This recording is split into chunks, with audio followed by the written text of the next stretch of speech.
Hello everyone, welcome to GKToday. Today's topic of discussion is RBI launches new UPI service for feature phone. So without wasting any further time, let's start the video. The Reserve Bank of India has launched new UPI service for feature phones called UPI123Pay. The announcement was made by RBI Governor Shaktikant Das on 8th of March 2022. The new UPI service for feature phones will enable individuals to make direct payment to others without smartphones and internet. Till now, internet connections were a must to make payments through the UPI payment facility. The UPI services involves a three-step method to initiate and execute services for user.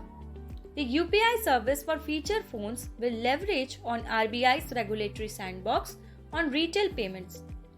The UPI service will enable digital transactions through a mechanism of on-device wallet in UPI applications.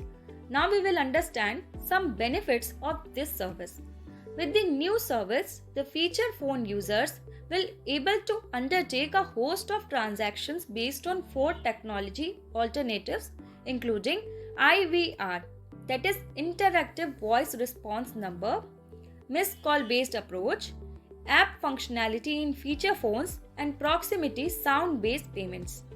The users will be able to initiate payments to friends and family, recharge fastags of vehicles, pay utility bills, mobile bills, and check account balance.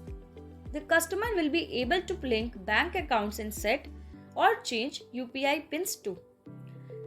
According to the estimate, there are around 40 crore smartphone users in the country. The current UPI service are available for users through the USSD based service, which has been found to be cumbersome and all the mobile operators don't allow such service. Apart from this, RBI Governor also launched a 24/7 helpline that will assist the caller with all the queries on digital payments through the website and chatbot called Digisaathi. User can either visit the website, that is www.digisaathi.info, or call the helpline numbers for all their queries on digital payment and grievance. So that's all for the update. Thanks for watching.